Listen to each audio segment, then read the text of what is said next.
I was 29 years old when the fluorescent lights of my mother's kitchen made me feel like a stranger in the house I grew up in. The bulbs hummed softly, throwing a pale glow across the chipped linoleum and the old oak table that had seen every version of me: gap-toothed kid, angry teenager, runaway college girl, the polished wife who only visited on holidays. That night, I was the polished wife. My husband stood to my left, tall enough that he had to duck a little under the low kitchen doorway. His watch glinted every time he moved his hand. His skin was the shade of polished mahogany, my mother's favorite, and his cologne, woodsy, expensive, coiled in the air, blending with the smell of frying chicken and hot oil. The scent wrapped around me, familiar and almost suffocating. My mother turned from the stove, a dark-skinned woman with soft eyes and a hard mouth. Deep laugh lines carved into her cheeks, even when she was not laughing. She wiped her hands on a towel and looked us over the way she always did, appraising, inventorying, measuring. She said that I looked tired, and she asked if the drive was rough. I told her that traffic had been heavy coming out of the city and the air in our old neighborhood felt different now, thicker, like the years I had tried to outrun were hanging in the humidity. Outside, the sound of a barking dog echoed from the neighbor's yard, and somewhere down the street a car stereo thumped with bass that rattled the windows. My sister leaned against the counter, pretending not to listen. Mia was 24 now, but still had that permanent teenage pout resting on her face. Her curls were piled on top of her head, a loose bun held together by a bright scarf. She had on a cropped sweatshirt and high-waisted jeans, the kind of outfit that said she did not try too hard but knew exactly how good she looked. Her skin was a deep smooth brown, a shade darker than mine, with a glow I always envied. Her nails were long, almond-shaped, painted a glossy burgundy. She lifted her eyes to my husband in a way that slid right past me, the way you glance at something you already know. Her gaze slid up and down him, polite, quick, but not quick enough for my stomach. Then she caught herself, tossed me a lazy smile, and asked how married life was treating us. My husband answered before I could. He told her that marriage was good, a little hectic, but he could not complain. The way he said it was light, casual. But I noticed how his lips curled, how his eyes crinkled at the corners. I had married that smile 2 years earlier in a small courthouse ceremony on a damp April morning, when the cherry blossoms were falling like confetti onto the sidewalks. I had believed that smile was mine, private, something he only gave me when he was too tired to be charming for the rest of the world. Seeing him give it so easily to my sister made something small and sharp twist in my chest. We had come back to my childhood home for my mother's birthday weekend. She had been reminding me for months, dropping hints in every phone call, saying that 30 years of raising 2 girls deserved one decent celebration.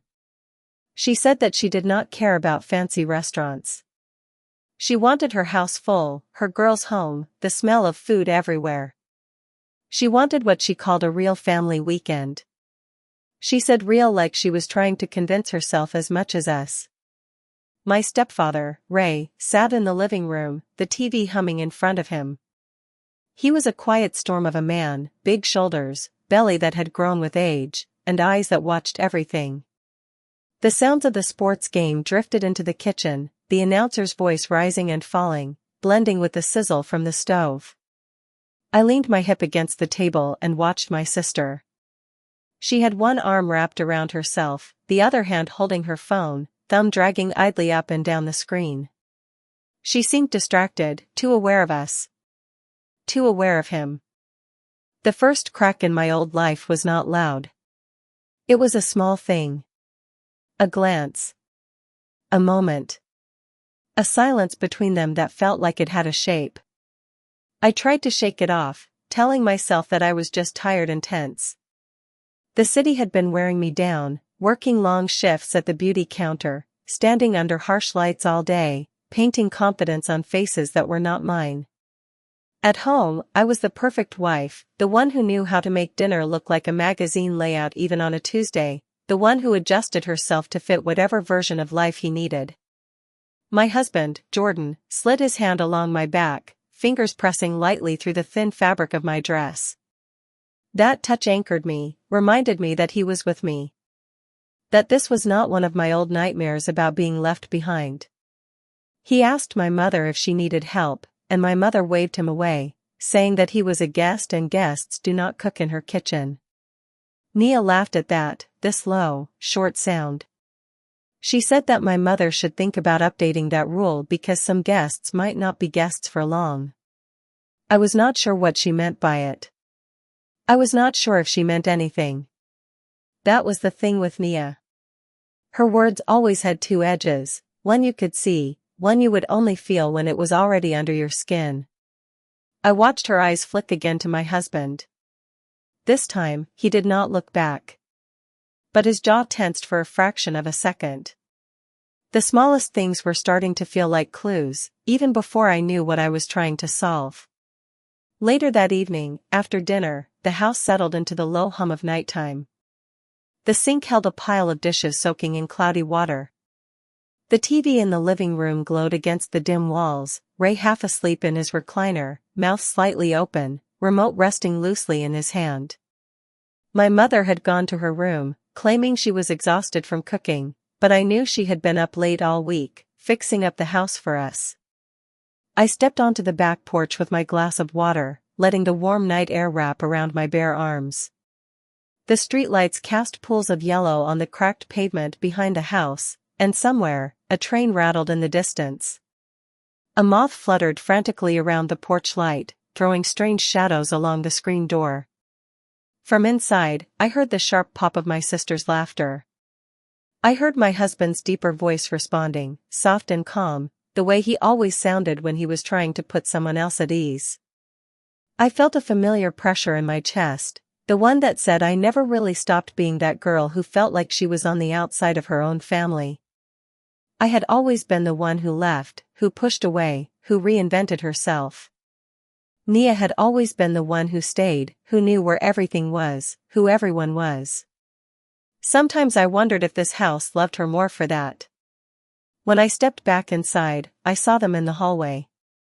They were not doing anything that could not be explained. Nothing you could point to in a court and call a crime. They were just standing close. Closer than I liked. My husband had his hand on the wall, leaning in as my sister said something I could not hear. Her head was tilted up, her mouth curved in that lazy smile, and she was looking straight at him.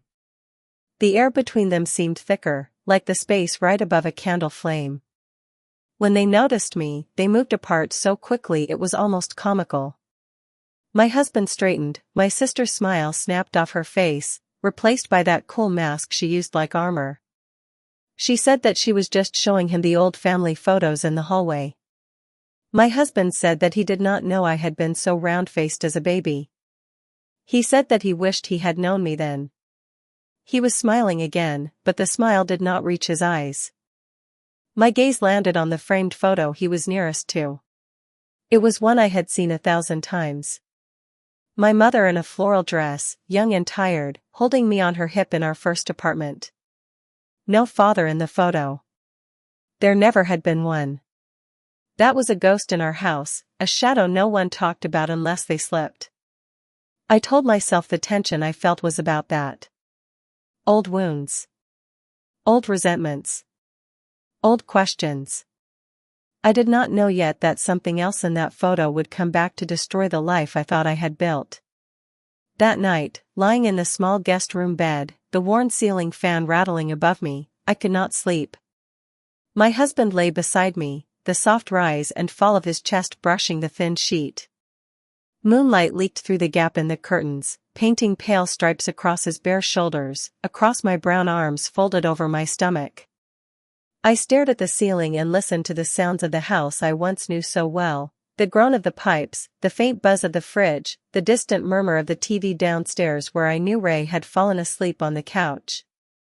Somewhere, a floorboard creaked in that familiar way that always made me think of my mother checking on us when we were kids. Except now, I realized I did not know if she had ever truly been checking on me.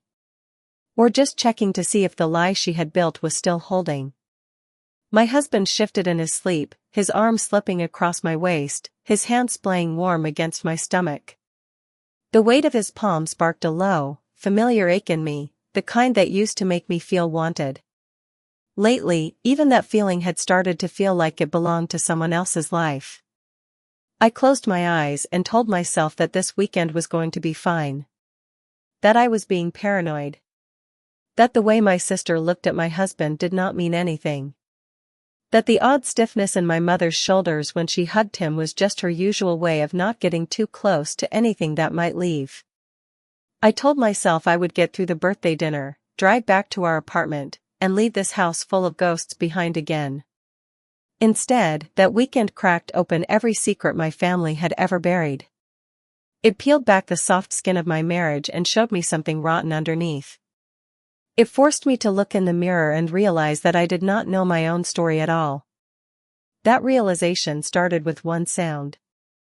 The soft buzz of a phone, vibrating against a hallway table, long after midnight. I only woke up because the light from the screen cut through the darkness like a blade, slipping under the guest room door and snagging my half-sleeping mind. My husband's breathing beside me was deep and steady. The room was still. But out there, in the dim hallway of my childhood home, something was lighting up that was not supposed to. And I was the kind of woman who had learned the hard way that anything that glowed in the dark when it thought you were not looking was almost always hiding something. I slipped out of bed with the care of someone disarming a bomb. My feet found the cold floor, and a shiver shot up my legs. The house seemed to breathe around me, every creak and sigh amplified in the dark. The air smelled faintly of grease and dish soap from dinner, mixed with the lingering sweetness of my mother's vanilla candles. My husband did not stir. Moonlight carved a silver line down his back. I watched him for a heartbeat longer than necessary, wondering how many secrets could sit inside one warm, familiar body without changing the way it looked on the outside. The buzzing stopped. Then started again. I eased open the guest room door, the old hinges protesting with a low whine. I winced, pausing, listening. The house settled. Somewhere, a car rolled slowly down the street outside, its headlights sweeping briefly across the front windows. The hallway was dim, the only light coming from the phone face down on the small wooden table by the bathroom door. The light from its notifications pulsed gently against the wall, a quiet, insistent heartbeat. I recognized the phone. It was my husband's. He always kept it close. On the nightstand. On the bathroom counter when he showered. On the kitchen island when he cooked. The only time it left his side was when he was at the gym or when he thought I was not paying attention. I stared at it, that small rectangle of glass and metal that knew things about my life I did not. My heart began to pound, a slow, heavy thud. I hated that feeling, the way suspicion felt like an old lover, familiar and unwanted but impossible to ignore. I had spent my whole life trying not to become a woman who checked phones. The kind of woman my mother called weak during those rare nights when she let too much cheap wine loose in her tongue. She used to say that a woman who had to sneak around to find out the truth already knew it and just did not want to admit it to herself. I stood there in the half-dark, breathing shallow, watching his phone light up again. I told myself that I was not like my mother. I told myself that I trusted my husband, that nothing about this weekend meant anything. I told myself all of that while my hand reached for the phone on its own. The screen woke at my touch, showing his lock screen photo, the two of us at the beach last summer. My locks pulled back in a scarf, his arm around my shoulders, sun turning our skin to molten bronze. We were both smiling, but I could see in my eyes the flicker of something I had missed back then. Something like fear. I opened the messages because I knew the code. Of course I did. Couples who shared rent and a bed but kept their passcode secret were just roommates with benefits. That was what I had always told myself. The number of unread messages made my mouth go dry. They were not from a name I would have expected. Not from some stranger. Not from one of those contacts that used only initials. No. They were from my sister. My fingers hovered above the screen as another message appeared. She said that she could not stop thinking about tonight. Heat rushed to my face, a roaring tide of anger and nausea. My thumb moved before my mind did, tapping the thread. The conversation unfolded in front of me like a slow-motion car crash. Nothing was explicit, not technically. No pictures. No graphic declarations. Just words. Just enough detail to leave the rest to imagination. They talked about late-night drives and parking lots under dim lights. My sister mentioned the market up on Ridgeway, the one with the cracked pavement in the back and the old flickering security camera that everyone knew did not work. She said that it felt dangerous in a way she liked. He said that she made him feel young and reckless again. My thumb scrolled. My heart tried to claw out of my chest. There were messages from weeks ago, months ago. Little snippets that fit together like jagged pieces of glass. References to times when he had told me he was working late, nights when I had waited up on the couch until exhaustion pinned my eyes closed. Afternoons he said he was running errands. Whole days when he had claimed he was visiting his cousin on the other side of the city. She said that she hated how guilty she felt, but she could not stop. He told her that he was going to end things with me soon, but he needed to do it right. The words blurred. My eyes burned, tears welling up and then spilling over before I could blink them back. My breath came in short, shallow bursts. I clutched the phone so hard my knuckles ached. In that moment, the floor felt like it was tilting under me, the walls closing in. The air was thick, heavy, humming with the leftover heat of daytime. Sweat prickled at the back of my neck. I heard something behind me and nearly dropped the phone. It was just the fridge kicking on downstairs, a low buzz. The house was still asleep. My mother in her room.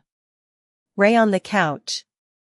My sister in her old bedroom, probably curled under the same pink comforter she had when she was 16, phone pressed to her chest, waiting for those responses that now felt like acid in my hands. My husband in my bed, breathing like nothing had changed. I wanted to scream. I wanted to storm into every room and drag them all out of their dreams and shove the truth in their faces. I wanted my mother to see what her favorite daughter was doing. I wanted my sister to see what that lazy smile cost me. I wanted my husband to feel every ounce of shame and betrayal flooding my veins. Instead, I put his phone back on the table, screen down, like I had never touched it.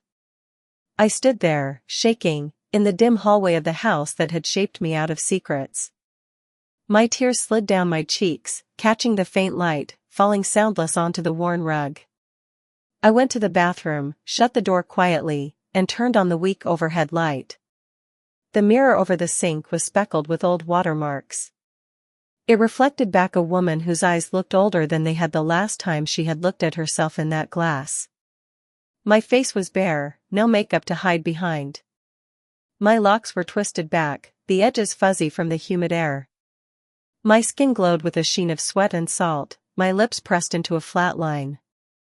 I studied myself like I was a stranger. I thought about every time I had felt an off note in my marriage and smoothed it over with excuses. Every time my sister had made a comment that landed wrong and I had laughed it off. Every time my mother's eyes had lingered a second too long on Jordan, then cut away quickly. Sometimes, people did not lie with their mouths. They lied with their silences. I splashed water on my face, the coolness shocking my skin. I gripped the edge of the sink until my fingers hurt. I took deep breaths until the roaring in my ears faded down to a dull hum. When I finally stepped back into the hallway, the phone was dark. Still. I went back into the guest room and slid under the thin sheet. My husband shifted, murmuring something unintelligible, his arm finding its way back across me like it always did. That familiar weight felt different now, like something pinning me down instead of holding me. I lay there with my eyes open, watching the moonlight crawl slowly across the ceiling, until the gray light of morning began to seep in at the edges of the curtains. By the time the sun was up, I had made a decision. I was not going to confront them immediately, not without understanding the full extent of what I was dealing with. Growing up in this house had taught me one thing: secrets here ran deep.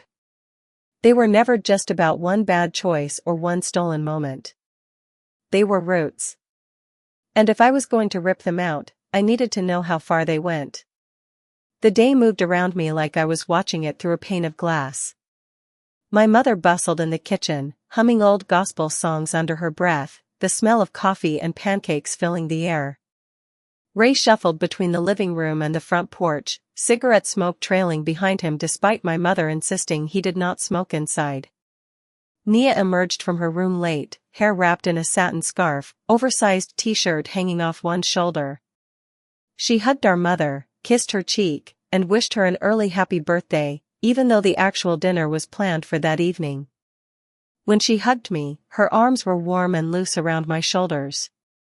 She smelled like coconut oil and some sweet, fruity body spray. My stomach flipped. My husband moved easily in all of it, helping set the table, taking out the trash, laughing at Ray's corny jokes. He had always been good at blending into other people's lives. That was part of what had attracted me to him in the first place. He could walk into a room and make everyone feel like they had known him for years. I watched him now with new eyes and saw the performance. After breakfast, my mother asked me to help clean out the old hall closet. She said that it was full of junk from when we were kids and she wanted to find the good plates for dinner. The ones her own mother had given her. The closet was a narrow, dusty space near the back of the house, crammed with boxes and old coats that still smelled faintly of the winters of my childhood. I pulled out a box of tangled Christmas lights, another full of school papers and crayon drawings. The air tasted like dust and memories. My fingers brushed against a familiar binder, my old school report cards. I flipped it open and there I was, in neat printed letters, my full name and the address of this house. A row of grades. Teacher comments about potential and attitude. The history of who I had been on paper. Underneath that binder was a shoebox with the lid taped on. The tape had yellowed and curled at the edges. My mother's handwriting was on top, faint but still legible. She had written my name. Something in my chest tightened. I sat cross-legged on the floor, the closet door open, sunlight filtering in from the narrow hallway window, dust motes spinning in the beam. I peeled the tape back slowly and lifted the lid. Inside were photographs. Dozens of them, all rubber-banded together.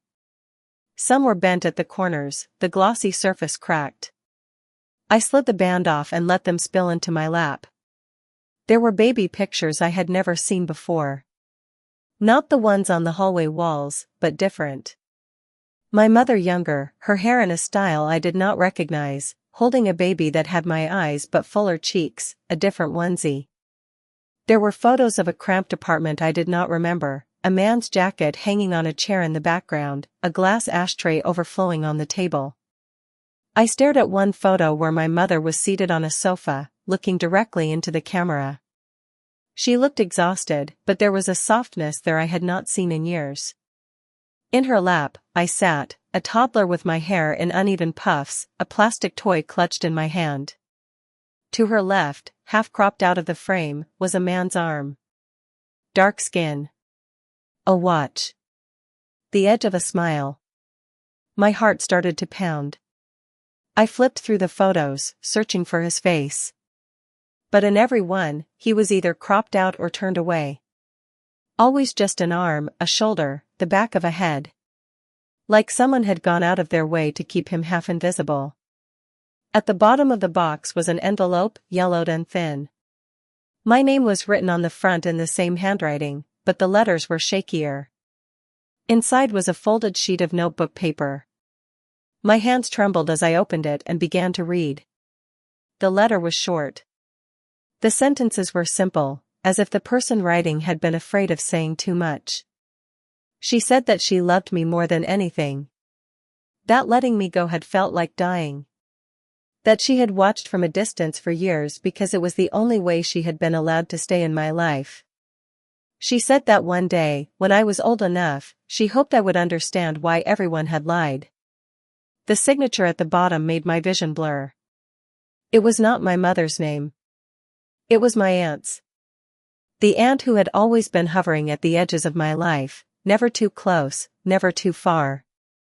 The aunt who sent birthday cards and Christmas gifts and came to visit once or twice a year, always leaving too quickly, eyes shiny, hugging me a little too long. The aunt my mother called her little sister. The aunt I had never quite felt connected to but who always looked at me like she was seeing something no one else could see. The letter in my lap claimed that she was my real mother. The walls of the closet seemed to press closer. The air felt suddenly too thin, as if someone had sucked all the oxygen out. I could hear my own breathing, shallow and ragged. If the letter was true, then everything I knew about my childhood had a crack running through it. Every bedtime story, every punishment, every whispered conversation at night, every fight. All of it built on a lie. My mind raced, trying to reorder the memories. My mother, no, the woman who might be my grandmother, calling my aunt dramatic when she cried at my high school graduation. The way my aunt always asked 100 questions about my grades, my friends, my plans, like she was trying to cram as much of me into herself as she could in the short time she had with me. The way my aunt looked at my mother sometimes, this mix of resentment and gratitude. I realized that while I was holding that letter and trying to remember how to breathe, my husband was somewhere in this house, exchanging messages with my sister in the shadows of all these buried truths. In that moment, something clicked into place inside me. This was not just about an affair. This was not just about a cheating husband and a betraying sister. This house was layered with lies like wallpaper, each generation slapping another sheet over cracks instead of fixing the walls. If the letter was real, my life was not just crumbling at the edges. The foundation itself was wrong. I slid the letter back into the envelope, my fingers numb. I put it under the stack of photos and closed the box, tucking it back into the closet but closer to the front this time, where I could reach it. I would need it later. When I stepped out into the hallway, the contrast of light and openness felt like stepping onto a stage. My husband was standing at the far end, near the back door. My sister was in front of him, too close again. The sunlight streaming in from the screen door haloed them both, making the edges of their bodies glow. My sister's face was turned up toward him, her expression intense. He had one hand raised, fingers brushing through his beard, a nervous habit of his. When they saw me, they split apart like magnets flipped to repel instead of attract. She said that she had just been asking him about his job. He said that she was curious about city life. I nodded as if I believed them. But now I had two secrets burning holes in my chest, theirs and my family's. I went to the bathroom and shut the door again, needing a second mirror to tell me who I was. I looked myself in the eyes and understood something simple and terrifying. If I did not take control of my own story, I would spend the rest of my life living inside other people's lies. I decided then that I was going to set the truth on fire. I just had to find all of it first. By late afternoon, the neighborhood shimmered under the summer heat. The alley behind my mother's house smelled like hot asphalt and old trash cans. Children's laughter rang out from somewhere down the block, mingling with the high buzzing of cicadas in the trees. The sky was a heavy, blinding blue, the kind that made everything feel overexposed. Inside, the house was a flurry of movement. My mother was in full hosting mode, pulling out her best dishes, re-ironing the same tablecloth, fussing over every little thing. She said that everything had to be perfect, like that would make up for all the years when nothing had been. My sister moved through the rooms like a shadow, carrying bowls and napkins, slipping in and out of conversations. Every time my mother left the room, Nia and Jordan's eyes seemed to find each other like magnets. The connection was subtle, but now that I knew to look, I could not unsee it. Around 4, my mother realized we were out of soda. She made a noise of frustration and said that she had told Ray to pick some up that morning and of course he had forgotten. She said that someone had to run to the market before the guests started arriving. Before I could speak, my sister volunteered. She said that she could go, and she turned to my husband with this easy smile, asking if he wanted to ride along and help her carry the bags. My mother started to say that I should go with him, then caught herself mid-sentence, eyes flicking between us. Something passed across her face, so quick I almost missed it. A flicker of suspicion. Then it was gone, replaced by her usual tight-lipped smile. My husband glanced at me, waiting. I could see the calculation in his eyes, the way he weighed what the reasonable, loving husband should do. He said that he did not mind going, as long as I did not need him for anything around the house. My lips curved upward into something that might have passed for a smile to anyone who did not know me. Inside, my stomach churned. My heartbeat thudded against my ribs, but my voice was steady when I told him that it was fine, that I would help my mother and he could go. I watched them leave through the front window. The sunlight glared off the hood of my husband's car as they climbed in, my sister's curls catching the light like a halo. The engine rumbled to life, and they pulled away from the curb, disappearing down the street. My mother called for me to bring her the extra folding chairs from the basement. I went through the motions, carrying metal chairs up the stairs, nodding along to her muttered plans, feeling like I was moving underwater. Ray snored softly in his recliner, a half-finished beer on the coffee table beside him. After the chairs were set up, after my mother got distracted rearranging the napkins for the third time, I slipped back into the hallway. I stood there a moment, listening to the house. Then I grabbed my keys from my bag, my hands shaking just enough to make the metal jingle. I told my mother through the doorway that I needed to run out quickly to pick up a last-minute gift. She waved me off, barely looking up, her mind elsewhere. I watched her for a moment longer, wondering how many times she had missed the whole story because she was focused on the table settings. The heat hit me hard as I stepped outside, a wet, heavy blanket of air. I slid into my car, my thighs sticking briefly to the seat, and turned the engine on. The dashboard clock blinked back at me. They had been gone 15 minutes. I knew which market they would go to. There were only 2 nearby, and everyone in the neighborhood knew that the one on Ridgeway was closer and cheaper. I had overheard my sister mention it in one of those messages the night before. As I drove, the houses blurred past, row after row of aging brick, porches with sagging railings, worn-out lawn chairs, plastic kiddie pools, satellite dishes. The radio played low, some R&B song about heartbreak and second chances. It felt absurd. My palms were slick on the steering wheel. My thoughts spun in tight circles. My husband. My sister.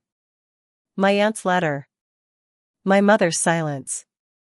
All of it braided together into something heavy and dark in my chest. When I turned onto Ridgeway, my breath caught. The market's faded sign came into view, letters peeling. The parking lot was small, sun-baked, the asphalt cracked and patched in places. A few cars were scattered near the entrance, their surfaces shimmering with heat.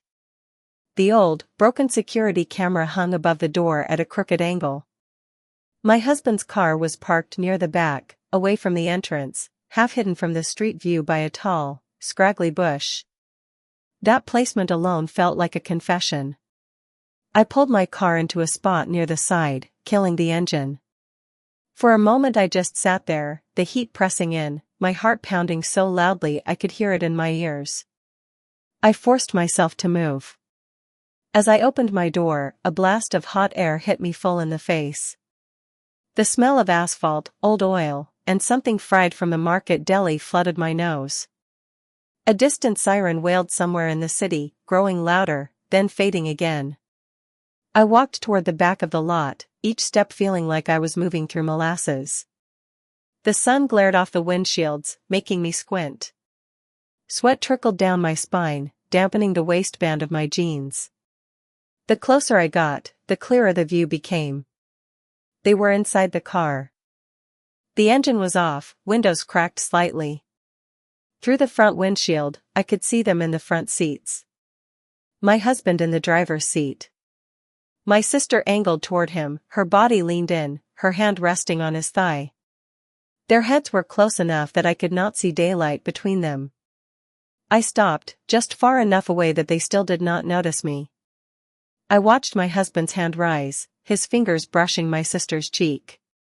I watched her mouth curve into that soft, private smile I had once believed was reserved for me. Her eyes were half closed, her head tilted in a way that made her neck look long and vulnerable. I could not hear their words through the glass, but I did not need to. Their bodies spoke louder than any sound. Something inside me snapped. It was not the dramatic movie-style snap, the kind where someone screams or throws something. It was quieter than that. A clean, internal break. The kind that changes the shape of a structure forever, even if it does not collapse immediately. I walked up to the car and stopped a few feet in front of it. At first, neither of them looked up. They were too wrapped in whatever they were saying. Then my sister's gaze drifted past my husband's shoulder, out through the windshield, and landed on me. The color drained from her face. Her hand jerked away from his leg like she had been burned. She said something quickly, her mouth forming words I could not hear. My husband turned, following her gaze. When his eyes met mine, his whole body went still. For a second, none of us moved. The sun beat down mercilessly, making the air shimmer around us. A crow cawed from a nearby power line, its call sharp and grating. Somewhere, a shopping cart rattled across the pavement. My husband opened the driver's side door slowly and stepped out. The heat hit him and he squinted, his jaw tight.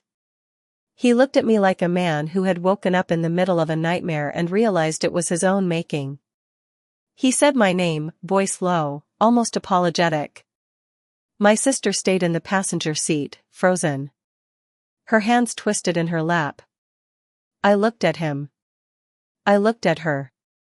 I took in all of it, the smudged lip gloss at the corner of her mouth, the way his shirt was slightly rumpled, the guilt painted across both their faces like a shadow. I felt strangely calm. I told him that I had seen everything I needed to see. I told my sister that she had chosen the wrong woman to betray. My voice sounded distant to my own ears, flat and even. The words fell into the hot air and seemed to hang there between us, heavy and unavoidable. My sister finally moved, fumbling with the seatbelt, stumbling out of the car. She started toward me, her hands outstretched like she was about to perform some kind of desperate, clumsy magic trick where she made all of this disappear with an apology. I held up my hand and she stopped. The parking lot was suddenly too bright, too loud. A car pulled in behind me, its tires crunching over loose gravel. A man climbed out, glanced at us briefly, and then headed into the market, minding his own business the way people did when they knew drama was unfolding. My husband started to speak, but I cut him off. I told him that if he lied to me now, it would be worse than anything he had already done. I told him I needed the truth, all of it. He swallowed, his throat bobbing. Sweat glistened on his forehead. He said that it was a mistake. That it had only happened a few times.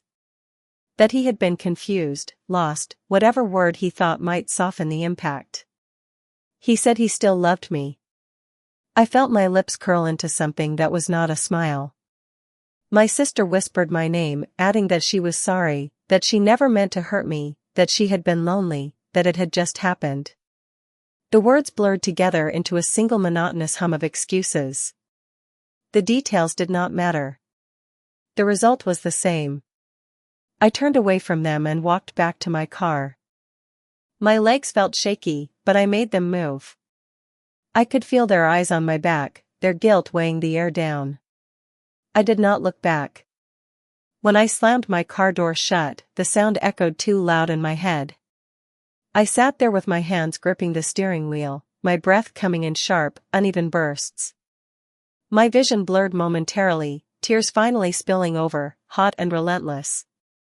The betrayal from my sister, from my husband, was a burning ache. But underneath that, something darker pulsed. The letter from the shoebox. The man half-cropped out of all those pictures. The way my mother and aunt had always danced around certain topics, always deflecting, always changing the subject if I asked too many questions. My life was unraveling in two directions at once, and I realized that they were connected. Cheating did not just happen out of nowhere. It happened in families where feelings went unspoken, where secrets were normalized, where honesty was sacrificed on the altar of appearances. I wiped my face with the back of my hand, smearing tears and sweat across my cheeks. I took a deep breath and turned the engine on.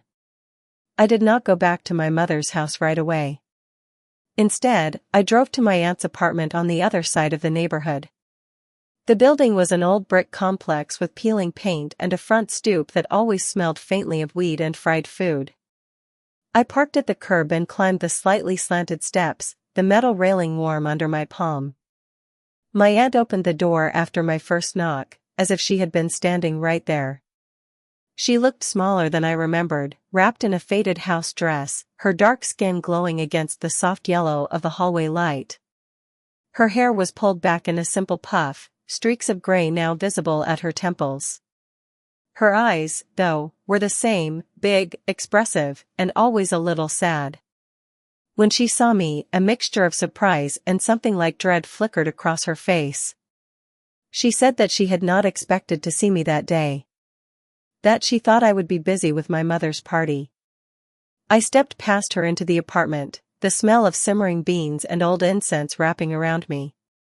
The living room was cluttered but clean, the TV muted in the corner, the coffee table covered with a stack of magazines and a half-finished crossword puzzle. I turned to face her. I told her that I had found the letter. Color drained from her cheeks. She opened her mouth, closed it again, and leaned back against the door as if her legs could not quite hold her up. She asked me what my mother had said. I told her that I had not confronted my mother. Not yet. That the only people I had confronted so far were my husband and my sister, and that conversation was far from over. My aunt's eyes widened at that, but she did not ask details. She had always been good at reading more in what I did not say than in what I did. I said that I needed to hear the truth from someone, once in my life, unfiltered. I said that if she lied to me now, I would walk out and never come back. My aunt took a long, shaky breath and gestured for me to sit. We sank onto the worn couch, springs squeaking under our combined weight. A ceiling fan whirred overhead, stirring the thick air. Then she told me everything. She said that she had been 16 when she got pregnant with me. That the boy who had done it had disappeared the second he knew she was serious. She said that her parents had been furious, ashamed, worried about what the neighbors would say. She said that they had decided that a baby raising a baby was no life. She said that my mother, her older sister, had been the responsible one. The one always playing second parent. The one with the steady boyfriend and the job at the local grocery store. The one who had never caused any trouble. She said that the family had made a decision, my mother would raise me as her own, and my aunt would play the role of aunt. They told the neighbors that my aunt had gone away for a while to stay with an elderly relative. When she came back months later, they said the baby belonged to my mother and her boyfriend, which explained why no one had ever seen a father around consistently. My aunt's voice shook as she described watching me grow up from the sidelines, always there but never allowed to be fully mine. She said that she had agreed because she had been scared and young, and everyone told her it was the right thing. She said that over the years, she had regretted it more than anything else. I sat very still, listening, feeling my sense of self rearranging with every sentence. I thought about the man half-cropped out of the photos. The one I had never really seen. The father who had never been fully present but had been present enough to require careful editing. I asked her who he was. She hesitated for a long moment. She said his name quietly. A name I did not recognize at first. Then she added his last name, and my stomach lurched. It was the same last name as my stepfather, Ray. Heat flooded my face. For a moment, I thought I was going to be sick. She went on, haltingly. She said that the man who had gotten her pregnant was my stepfather's younger brother. That he had been around the neighborhood back then, running with the wrong crowd, charming and unreliable. She said that he had disappeared not long after I was born, drifting in and out of town, leaving a trail of broken promises and smaller heartbreaks. She said that when my mother met Ray years later, neither of them had wanted to dwell on the past. That everyone had agreed it was best to keep the truth buried. That it was easier to say that I was just my mother's daughter, with no complications. My head spun. My whole life, I had thought of my stepfather as just that, a man who married my mother when I was 10, who stepped into our lives and tried to be some version of a father. Now I was being told that his brother, his blood, was my biological father. That meant that my family tree was twisted in ways I had never imagined. I asked my aunt if my mother knew that I knew. She shook her head. She said that my mother had always planned to tell me eventually, but whenever the moment came, she backed out. She said that my mother had convinced herself that protecting me from the truth was the same as loving me. I thought about my husband's deception, my sister's betrayal, and my mother's decades-long secret. Different scales, same shape. I asked my aunt one more question. I asked if my husband knew any of this. Her eyes widened, then filled with something like horror. She said that she had never told him. That as far as she knew, the only people who knew the full story were herself, my mother, my grandparents, and maybe Ray. She said that if my husband knew, it was not from her. A chill slid down my spine. I realized that there were still pieces missing. There was still a bigger picture I was not seeing. I thanked my aunt for telling me the truth, even though it felt like I was being scraped raw from the inside out. I told her I would come back, that there was more we needed to discuss, but that I had to deal with what was waiting at my mother's house. When I stepped back outside, the sky was tinged with the first hints of evening, the heat easing slightly. The breeze carried the smell of someone grilling nearby, charcoal and seasoned meat making my stomach twist. I drove back to my mother's house in a daze. Cars now lined the street, family and friends arriving for the birthday dinner. I recognized some of them from childhood, aunties and uncles who were not really related, cousins who shared no blood but shared some of my earliest memories. Laughter drifted from the front porch. The sound of clinking plates and music spilled from the open windows. Inside, the house was buzzing. People hugged my mother, handed her gifts, complimented the decorations. She floated through them all, smiling, her eyes bright, a glass of wine in her hand. My husband was in the living room, standing near the punch bowl. My sister was beside him, their bodies carefully distant. They were playing the part of two people who had never been caught in a parking lot together. When he saw me, my husband's face tightened. My sister's eyes darted away. I walked right past them, straight to my mother. I told her quietly that we needed to talk. That it could not wait. She frowned, irritation and concern warring in her eyes. She said that this was her night, that she did not want any drama. I told her that the drama had already arrived. I looked around at the living room packed with people, the framed photos on the walls, the collage of my life and everyone else's. The air was thick with the smell of fried chicken, macaroni and cheese, cheap wine, and too many bodies. The overhead light cast a yellow glow that made everything look a little more worn than it probably was. In that moment, I made a choice. I decided that if my life was going to fall apart, it was not going to happen in corners and whispers and parking lots. It was going to happen in the open, under the same light that had watched me grow up. I tapped my glass with a fork until the ringing cut through the noise. The room quieted, conversations dying down, all eyes turning to me. My mother's smile faltered. I took a deep breath and felt all the lies and truths in my chest rise to the surface at once, pressing against my ribs, demanding to be released. I was ready to burn it all down. The sound of the fork against the glass hung in the air as the room fell silent. The old ceiling fan clicked softly overhead, slicing through the thick, crowded air. My mother stood a few feet away, a forced smile frozen on her face, her birthday sash slightly askew. Balloons bobbed lazily behind her, their metallic surfaces reflecting fragments of the room. Dozens of eyes fixed on me. Some curious. Some impatient. Some already wary, because the women in my family did not call for attention in the middle of a party unless something was about to go wrong. I could feel my husband's gaze on the side of my face, heavy and nervous. My sister stood near the doorway, half-shadowed, her arms folded across her chest like a barrier. Her lips were pressed together so tightly they almost disappeared.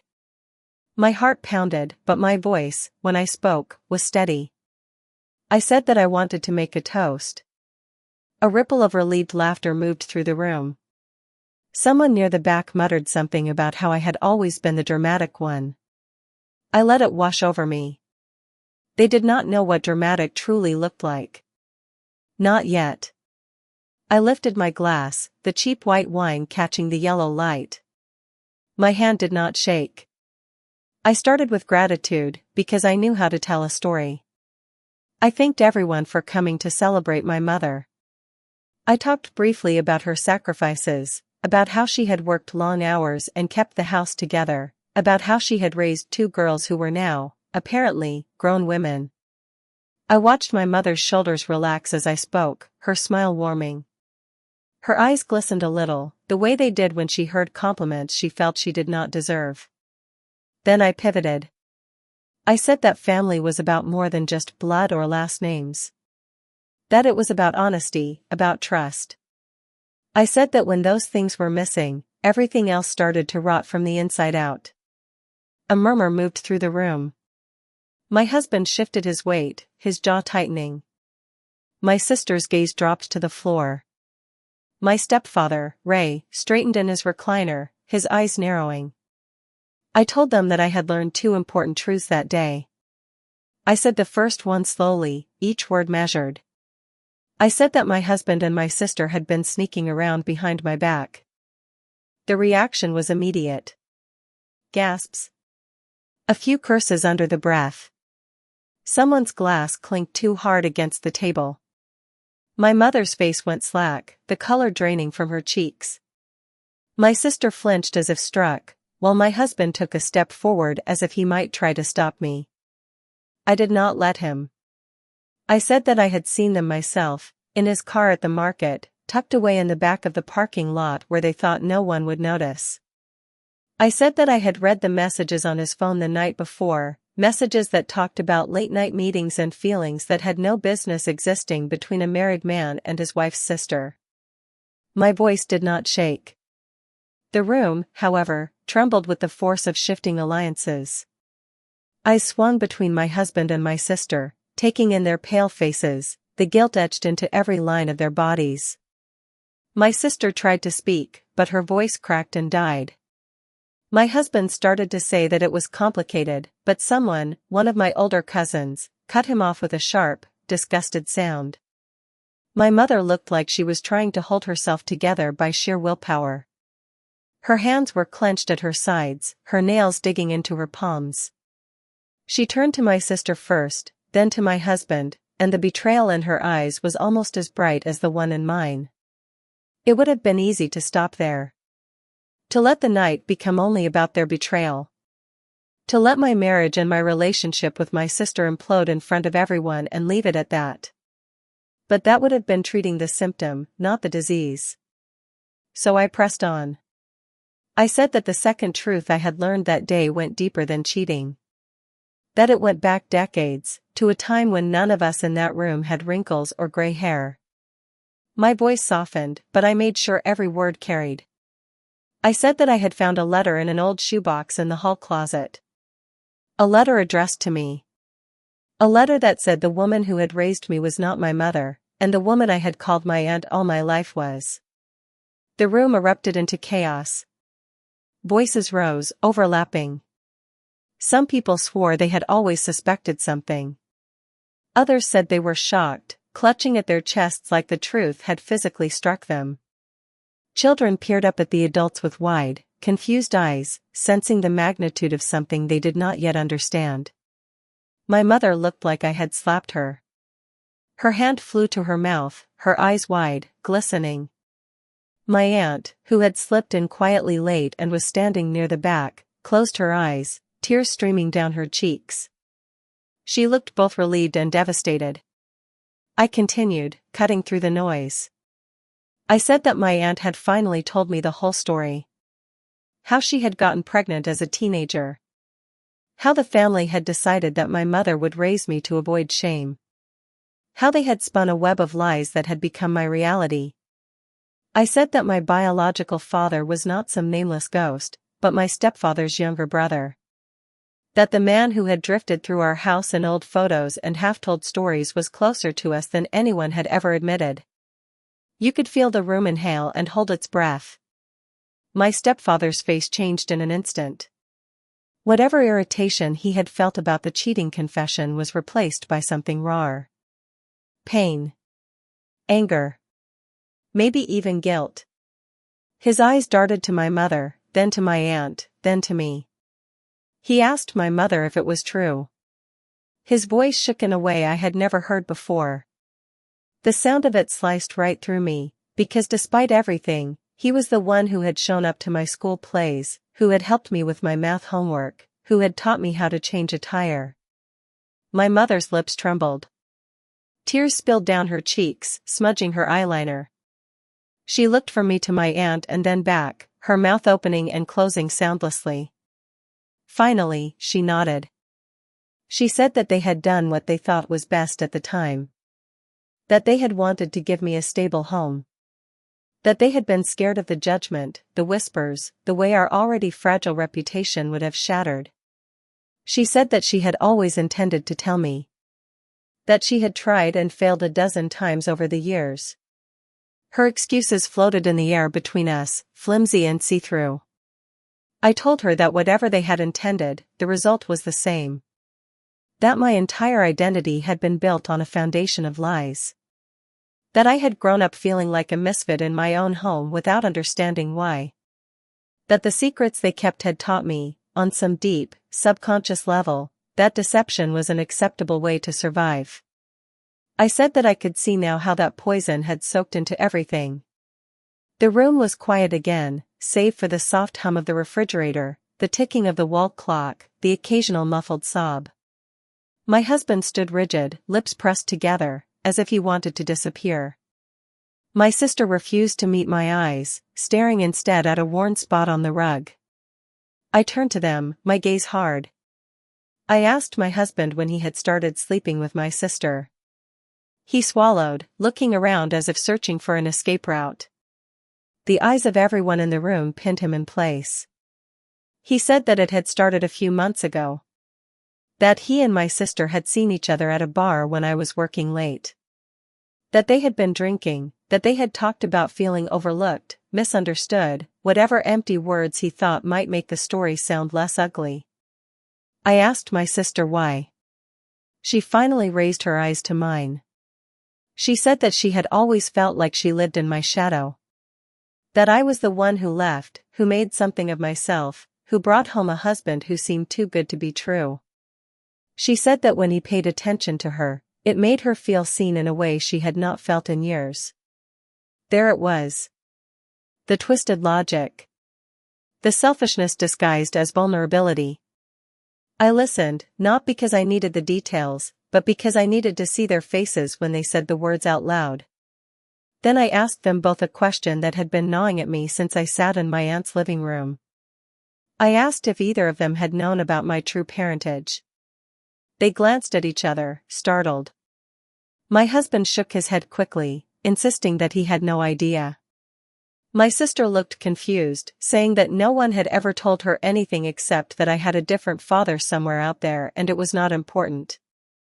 I watched their faces carefully, searching for any flicker of deceit. If they were lying, they were better at it than I thought. But something in my gut believed them. Their betrayal was born of selfishness and convenience, not some deeper family conspiracy. The twist, I realized, was not that my husband had known. The real twist was more insidious. It was that my family's original lie, the one about who I was and where I came from, had created conditions where betrayals like theirs could thrive. A house built on secrecy could not be surprised when those living in it learned to hide. I turned back to the room, to the extended family who had watched all of this unfold with varying degrees of horror, fascination, and vindication.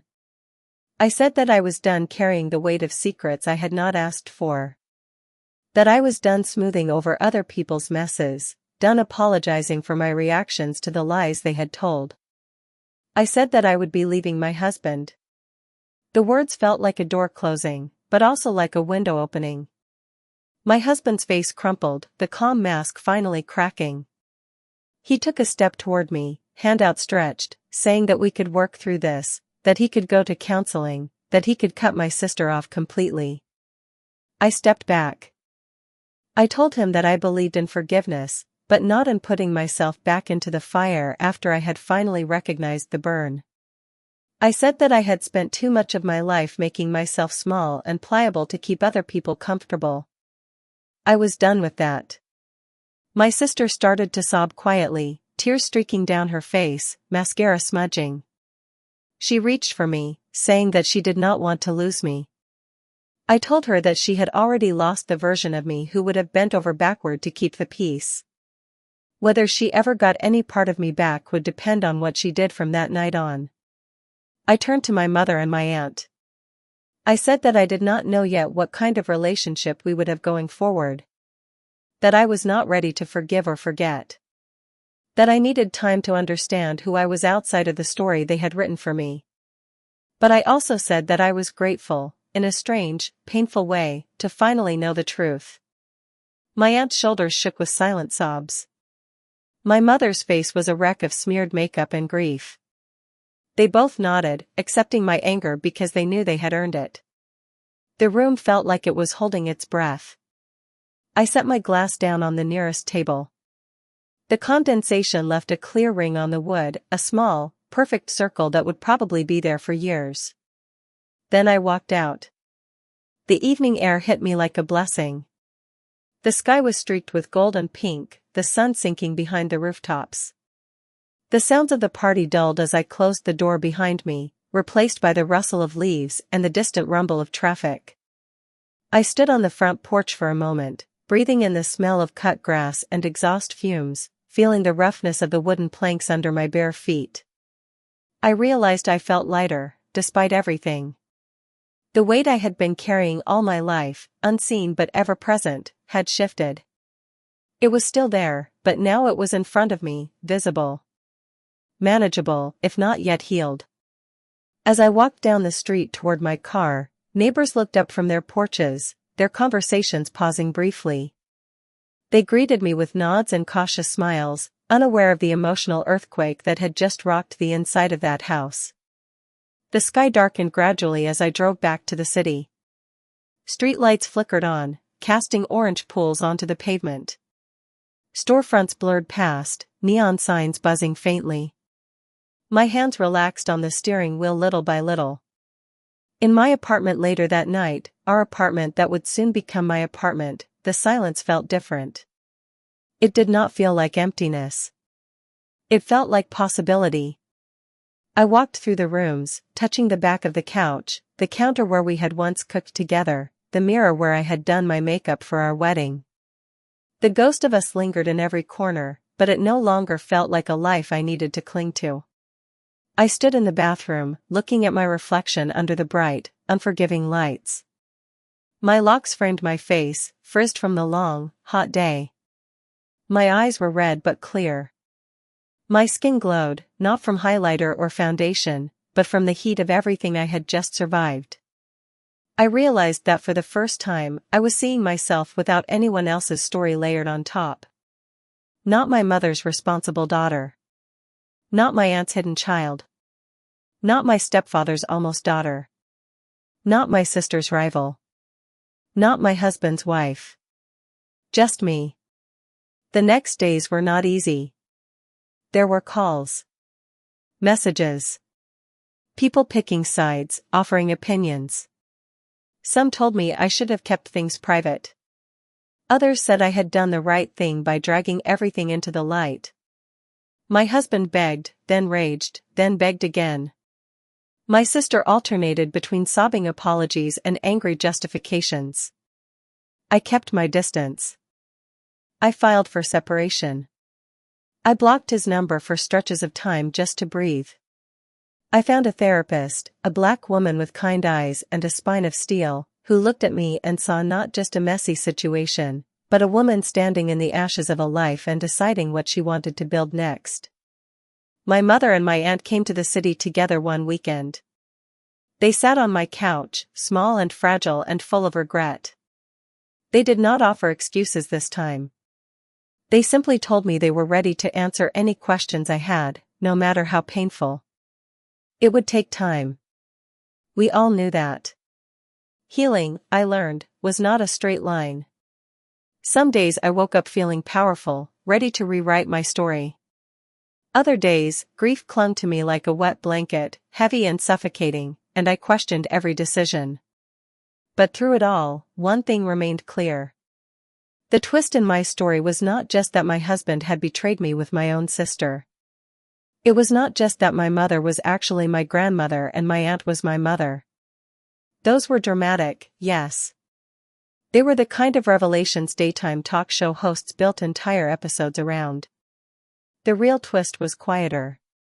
It was that in the middle of all that chaos, in the ruins of the lies and the ashes of my marriage, I found something I had never truly had before. I found myself. I found the part of me that refused to settle for being a side character in other people's narratives. The part that knew I was worthy of real love, real honesty, real belonging, not the half-light versions I had grown up with. Months later, I went back to the old neighborhood alone, not for a party or a crisis, but just to see it with new eyes. The houses looked the same, chipped paint, crooked porches, kids riding bikes in the street. The air still smelled like fried food and cut grass and car exhaust. The corner store still had the same faded sign. The market on Ridgeway still had its cracked parking lot and broken camera. My mother's house was there, solid and small, the front steps worn from years of use. Inside, I knew, things were different. Secrets had been dragged out into the open. Relationships had been fractured, but some, like mine with my aunt, had started to regrow in new, healthier shapes. I stood across the street for a moment, watching the curtains flutter in the open window. The late afternoon light slanted across the yard, casting long shadows. I could have gone in. Knocked on the door. Sat at the old kitchen table again. Maybe one day, I would. Maybe we would build something truer on top of the rubble. But in that moment, I turned away. I walked down the street, the sun warm on my face, the breeze lifting the edges of my shirt. My steps felt light, grounded, fully my own. For the first time in my life, my story did not start with someone else's choices. It started with mine. And that, more than any twist I could have imagined, changed everything.